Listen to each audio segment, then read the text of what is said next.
हेर्नुहोस् न गाइस, मैले यो मरुभूमिमा छतमा माटो ल्याएर करेसाबारी गराउने कोसिस गरेको छु। यो कतारको करेसाबारी हो। कतारको छतमा माटो राखेर मैले धनियाँ सागहरू जमाएको छु है। हेर्नुहोस् है, यत्रो भयो। त्यसपछि फेरि मरुभूमिमा हरियो देख्न पनि कति रहर हुने के। त्यही भएर मैले चाहिँ यसो खाली भएको समयको सदुपयोग गरेको है गाईहरू। हेर्नुहोस् है, जार काटेर हुन्छ कि बकेटहरू बाल्टीहरूमा माटो ल्याएर है, यत्रो भइसक्यो। फेरि जमाएर पानी बोकी बोकी हालेर धनियाँ बोडी फर्सी घेरौँला। नेपालदेखि फेरि बिउ मगाएर करेला सबै लगाएको छु है गाईहरू।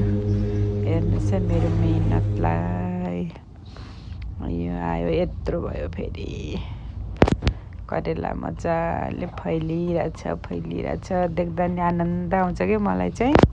यस्तो करेसाबारीहरूमा काम गर्न चाहिँ एकदम आनन्द आउँछ गर्नलाई चाहिँ। हेर्नु कस्तो राम्रो भइहाल्यो। फेरि धनियाँ यत्रो मैले गरेर लगाएको थिएँ कि, कतै ठुलो कतै सानो यस्तरी। त्यही भएर धनियाँ पनि ठुलो भयो। साग फेरि हेर्नुहोस् है, कस्तो हरियो गल्फमा अब यस्तो कतारमा यत्तिको हरियो सागसब्जी बनाएर खानु भनेको त एकदम ठुलो कुरा हो। मैले छतमा यस्तरी कुनामा माटो राखेर बोकी गराएको थिएँ। हेर्नु है करेला कत्रो भयो। फेरि फर्सी, त्यसपछि करेला बोडी सबै लगाएछु मैले। धनियाँ, काँक्रो, तोरीको साग, टमाटर के हुन्छ सब लगाएर कतारमा भेजिटेबलहरू सबै लगाएको थिएँ। साग त कति खाएँ। अरू यो बोडी करेलाहरू भन्ने चाहिँ त्यति भएन। बोडी भएको थियो अलिअलि, करेला नि फलेको थियो। तर साग जतिको चाहिँ त्यति राम्रो चाहिँ भएको थिएन है। अरू चाहिँ अब हेर्नु यत्रो भयो। करेला घेरौँला फर्सी त्यस्तै ठुलो भएको छ। अब त्यो गर्मीमा यतिको चिज हुनु भनेको त धेरै ठुलो कुरा।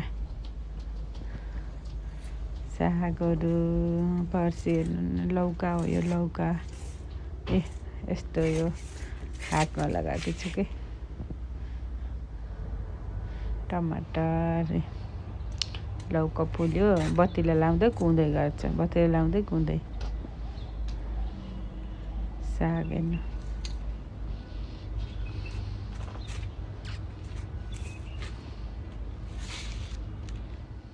ल, हेर्नु फुल कस्तो राम्रो देखिने के। त्यो लौका फुलेको के।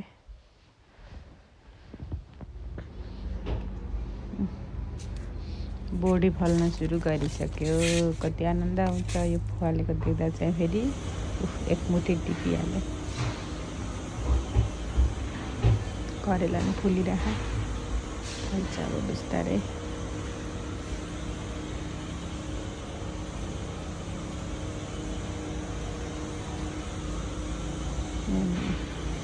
यता काँक्रा हुँदैछ।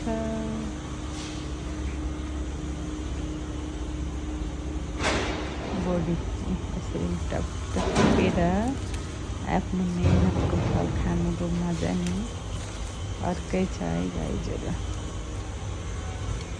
एक मुठी बोडी टिप्ने फेरि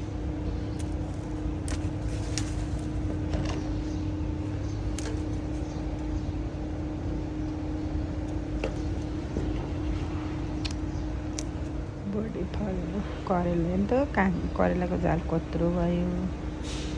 माथिसम्म गइरह घेरौँला। सुक्नला। बोडी यतिर पानी बढी भएछ, अलि सुक्यो। फर्सी त्यस्तै। फर्सीको सबै बाल्टीमा लगाएर जारले काटेर क्यारेर डोरीमा झुन्नाएर मेहनत चाहिँ गरेकै छु है गाईजरी। यस्तै छ, खाली बस्नुभन्दा केही गरम जस्तो लाग्ने, त्यही भएर हो है गाइज। हस् त, नमस्कार, thank you so much for this watching video.